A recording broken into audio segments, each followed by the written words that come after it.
It's a call that's telling me I'm here to serve. It's a need to make a difference in the world. 24 hours, day or night, these healing hands will make it right. Looking in their eyes, I know that I'm changing lives, changing lives, changing lives for the better, changing lives.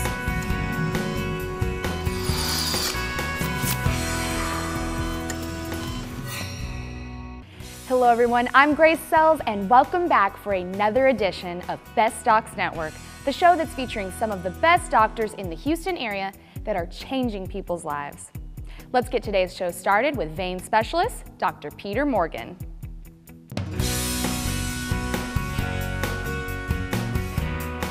A few years back, I started having ulcers show up on my lower ankles.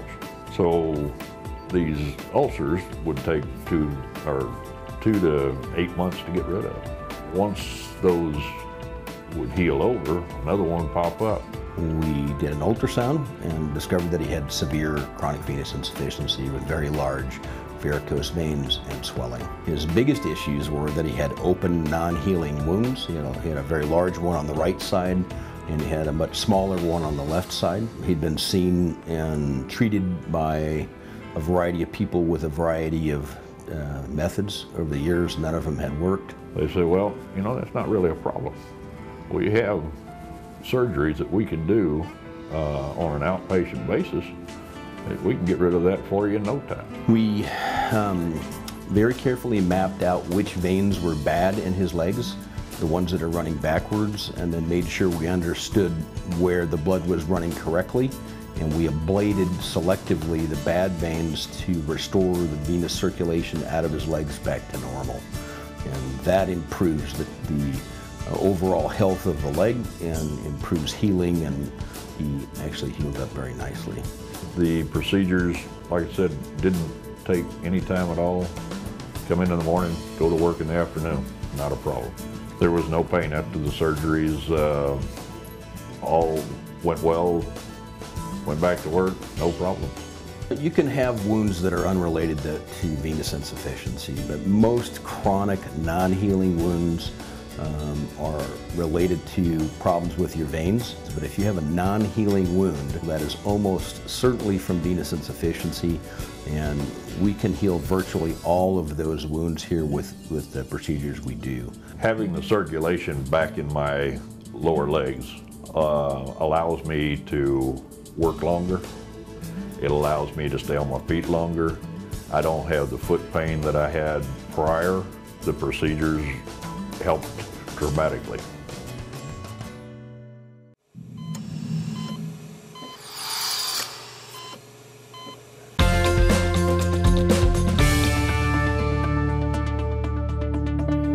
Stretching can help boost circulation and digestion and even ease back pain. Remember when stretching to hold each position for about 25 seconds and to breathe deeply.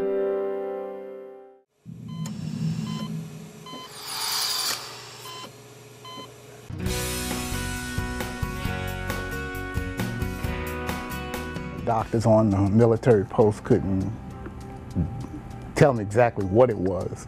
So I was being treated for pneumonia.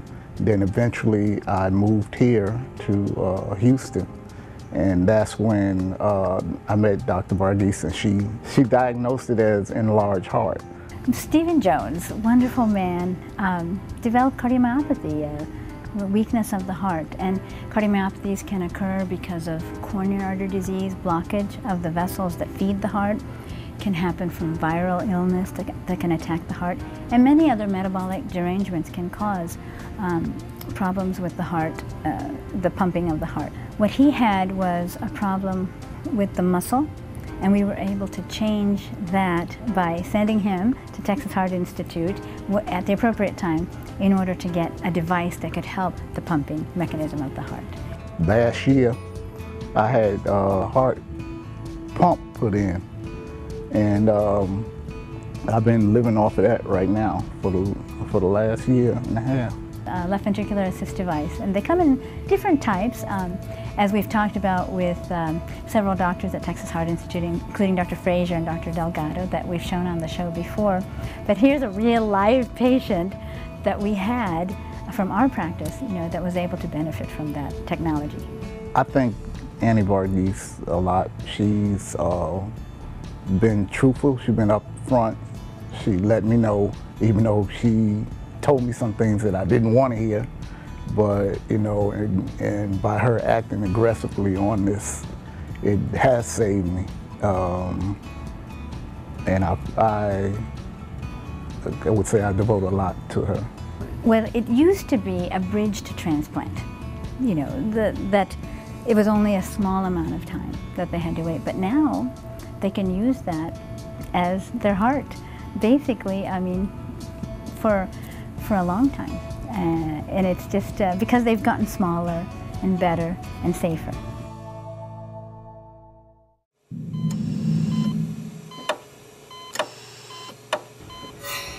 A lot of people are on aspirin. Aspirin is good to prevent heart attacks and strokes because it inhibits the stickiness of the platelets in your blood. These platelets clump together when they get real sticky, and then they can cause blood clots. Then you get a heart attack and stroke. Aspirin stops that stickiness.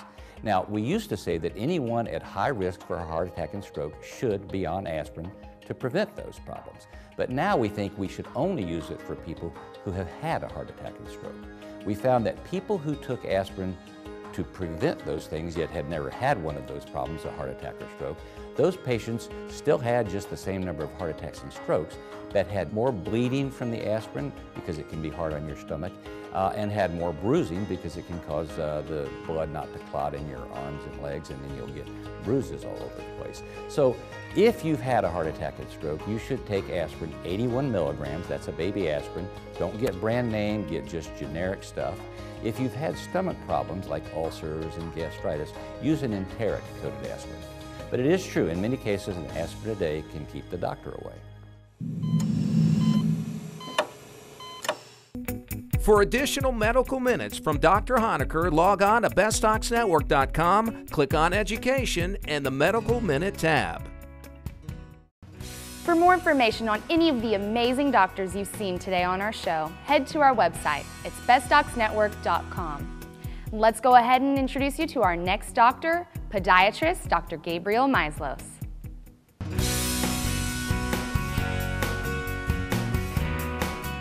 A bunion deformity is a deviation of the first metatarsal and the second metatarsal. So basically, what people see of their big toe is this.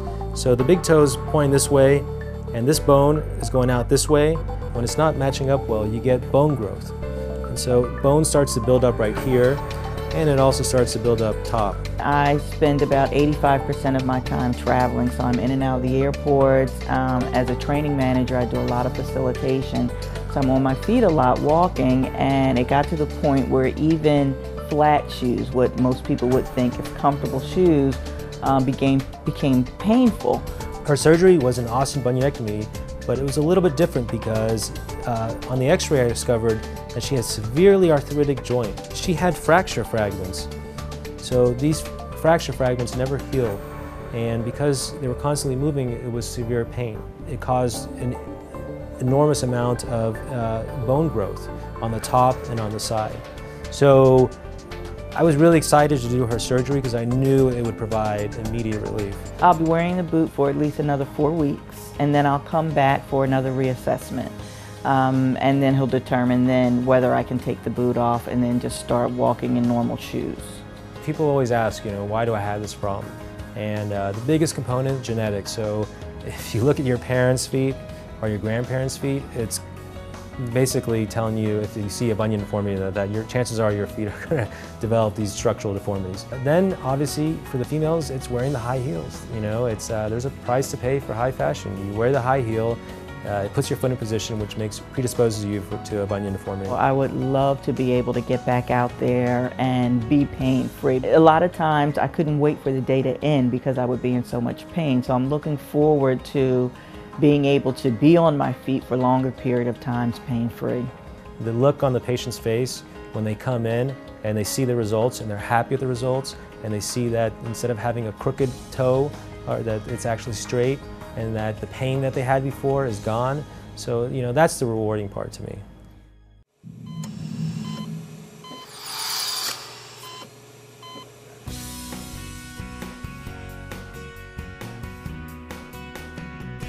Jack from Tomball has a question for Dr. Annie. How can airplane travel cause clots and death? Long travel can cause venous flow to decrease, so therefore the flow in the legs can kind of pool and accumulate and not come back up to the heart. When that happens after patients are sitting for long periods on an airplane, clot can form because the blood becomes stagnant. To prevent that, we tell patients to walk the aisles of the plane, exercise the legs even while sitting, and try to stand up intermittently throughout the flight. This will protect the patient from having clot formation. What happens when the clot forms is when the patient finally leaves the airplane and gets to their destination, clot can move and go up to the lungs and cause sudden death from a pulmonary embolus. Very critical to know about clot formation, very critical to prevent it, and easy to prevent by just moving. Actually, sometimes wearing hose will help, and knowing the risk factors of flying can prevent a problem when you get to your destination.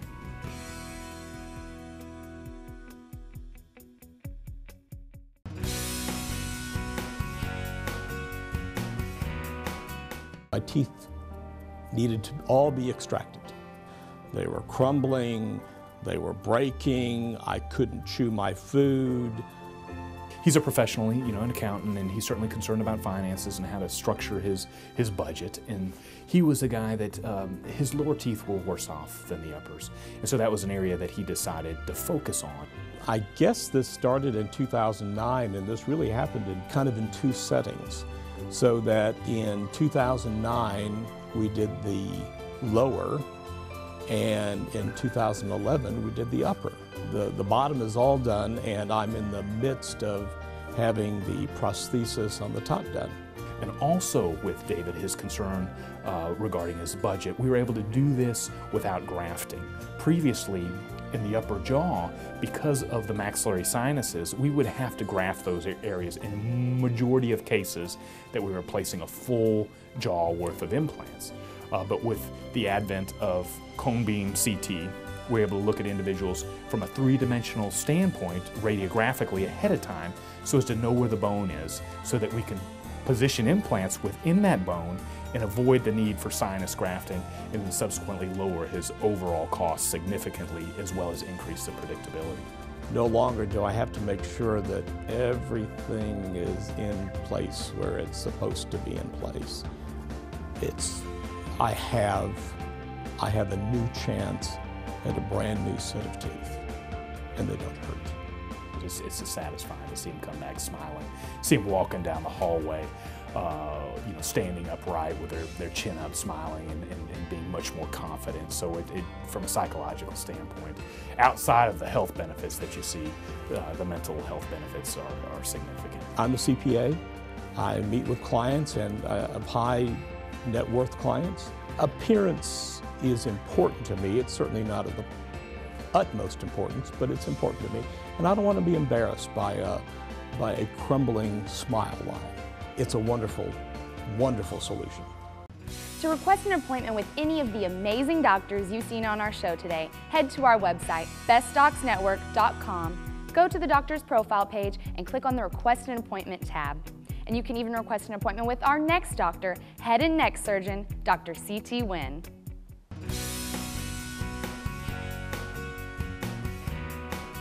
The symptoms is I had headaches, a lot of congestion, infections in the throat, a lot of mucus in the back, ear headaches, so much stuff going on. Janice Martinez is a patient who came to my office complaining of nasal obstruction, facial pressure, constant headache. She has been treated under multiple medication, including antibiotics, antihistamine, nasal spray, without really, without any good success. I went on, but then I started getting infections, and I was on antibiotics for 4 months in a row. They kept giving me. So I was like, this is not good. So when we examined Miss Janice Martinez, we found that her natural sinus drainage pathway, it's obstructed by chronic inflammation, chronic infection. So we offer her the option of doing balloon sinuplasty. The best part was the breathing. I could breathe again. The headaches, little by little, started going away. Now when I sleep, I would breathe real loud. My husband will always say that, and I don't do that no more. So when you have a chronic sinus disease, that passage, it's obstructed, it's narrow by chronic inflammation, chronic infection. So what we do is we put a small balloon in the passage, and we open up, you inflate the balloon and open up the natural passage, preserving the normal anatomy. And I don't sound like I have colds all the time. Before I was like sick all the time. And now I'm doing great. I could go out, do everything, and I feel good. One of the advantages is the quick recovery. There's really no downtime to balloon sinuplasty. The procedure can be done in office, under local anesthesia or the topical anesthesia with some nasal spray. There's not really a recovery time for balloon. The patient can go back to her daily activity the next day, and compared to a traditional surgery, which the recovery can last to a week.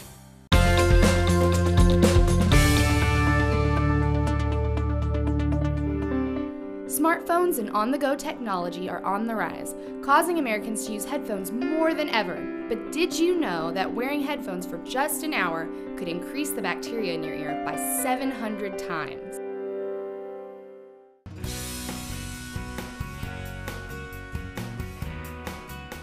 I was extremely overweight. I was tired all the time. I was a mother of 4. I couldn't play with my kids. I just felt horrible. Debra's a younger person. She was morbidly obese, but she was in the lower range for morbidly obese. And she didn't have a lot of other medical problems, and she had her surgery 17 months ago or 18 months ago. I had the gastric sleeve done, and I decided to have the sleeve done because I'm a nurse, and I had researched the lap band and also the gastric bypass, and neither one of those were really an option for me in my lifestyle. So that's what made me decide to go with the sleeve. Since then, she's lost all of her extra body weight. She's actually in the normal range right now. I think her body mass index is 23.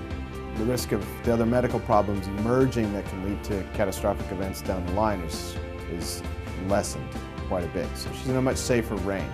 The recovery period, the first couple of days, of course, are the most difficult. You kind of ask yourself, did I do the right thing, and what did I put myself through?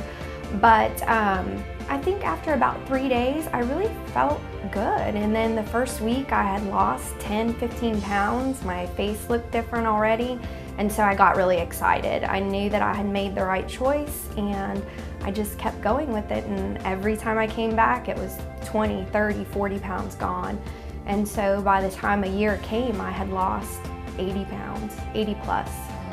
She can exercise much easier. She's consistently exercising. She sleeps better. And there's a whole bunch of quality of life issues that have gotten better. I think you should be more afraid of the long-term difficulties and problems that you'll have, more so than being afraid of the surgery. The health effects that being overweight has on you, it's just tremendous. It's a tremendous strain on you, your family. Whereas with the surgery, you do it, and within a week, you're already losing weight, you're feeling better, you're recovered from your surgery, and there's nothing to lose by doing this procedure except for weight. And you gain your life back in return, so it's absolutely amazing.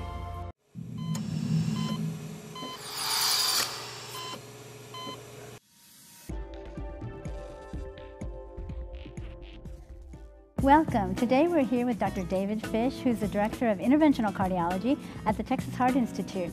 Dr. Fish, thank you so much for joining us today. It's my pleasure. So we know that you have done so many wonderful things in your career. Today we have just a few minutes to talk about one of your great interests is transcatheter aortic valve replacement. Could you tell the audience, what is that?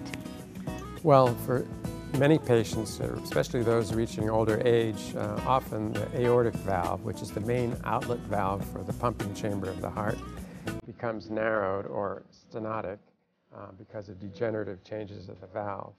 Ordinarily, this is a reason to do open heart surgery to surgically replace the valve.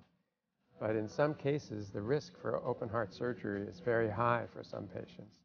So for selected patients who have this problem and who are at high risk for surgical valve replacement, now we have techniques available and instruments available by which we can deliver a valve into the valve position through a catheter. Wow, that sounds very amazing. For years, there was only surgical option for these patients. Is this happening in multiple centers? Yes, they're widespread now in the United States. There is, as yet, only a single commercial valve available, and the delivery systems are large and require a lot of expertise and a great deal of teamwork in order to deliver successfully. We know that the great thing about the Texas Heart Institute is that it's a huge team of cardiologists and surgeons and support services. So we know that you are one of the great teachers here at Texas Heart Institute. Tell me what you feel about educating these students over the years. What has been your main feeling about this?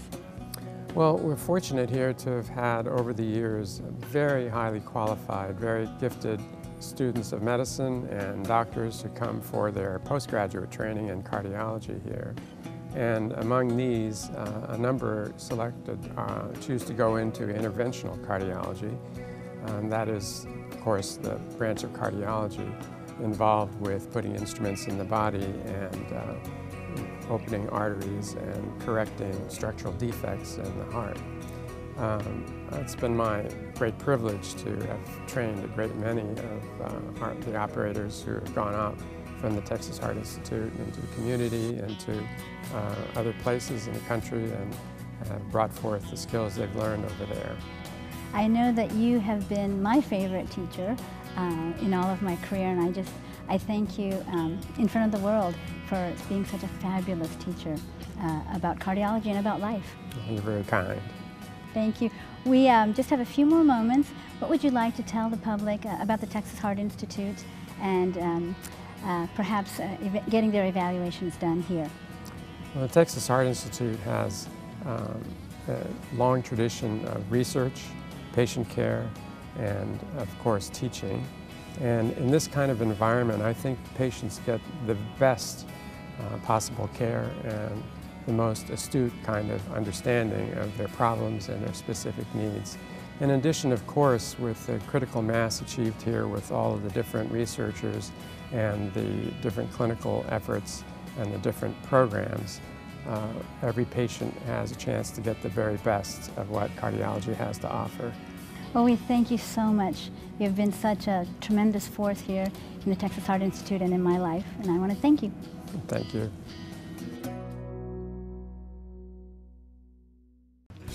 To check out hundreds of videos on all of the doctors you've seen on our show today, head to our website. It's bestdocsnetwork.com. Something as simple as a smile can really brighten your day.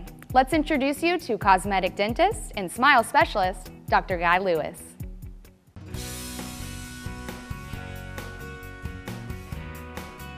I had, the four front teeth were very crooked.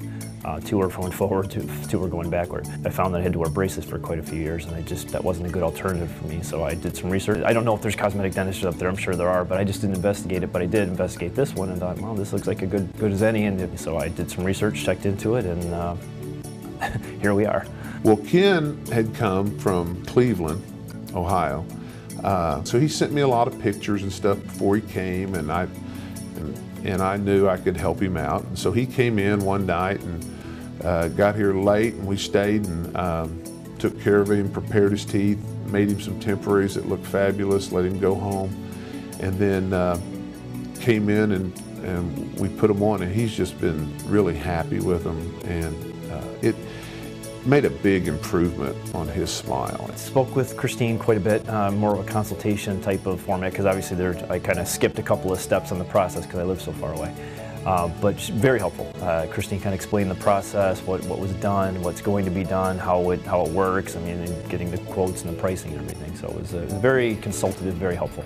We did prep veneers on him, but it was not extensive. I mean, just because you have to prep the tooth doesn't mean you have to take it down. A lot of people think, oh, you're gonna have to take my tooth down to a little nub or something like that. No, sometimes it's just a matter of a little smoothing that is very, very minimal.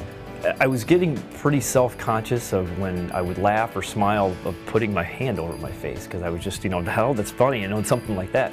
And what I found is it's somewhat liberating to the point where I find myself not doing that anymore, which is nice. I mean, actually, when I smile for a picture with my family, my kids, I actually smile instead of, you know, kind of half smile it. And they were always making fun of me for that. So, very happy with the results. The staff is very professional. That, you know, they obviously know what they're doing. But the results are fantastic, really are. It doesn't have to be a trip to the dungeon. It doesn't have to be uncomfortable. I would just say, you know, come in and experience it, see for yourself. It really can be very pleasant. Officer Wayne Schultz weighed an unhealthy 554 pounds until he met Dr. Robert Marvin. To find out more on Wayne's story and other life-changing stories, log on to bestdocsnetwork.com.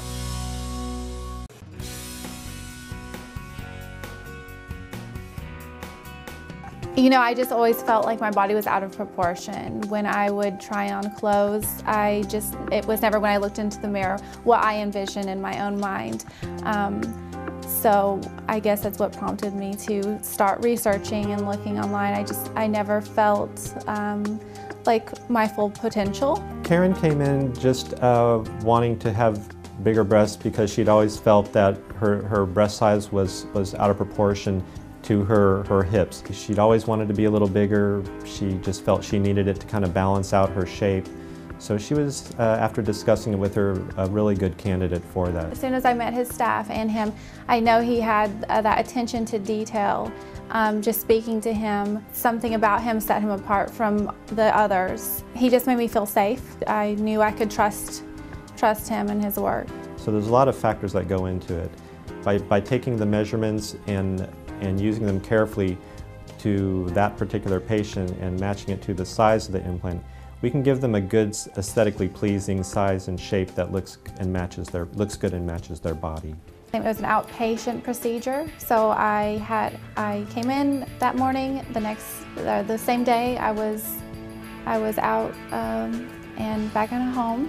It was a really good experience. It really made a huge difference in her confidence and self-esteem. It may seem like a small thing to just someone who didn't know her or just a casual observer, but in her mind it made a world of difference. It just really changed her personality. She kind of brought her out of her shell. She just felt better in a bathing suit, in photographs, just being out socially. So it was really a real blessing for her overall. Before my breast augmentation, I was wearing a size A.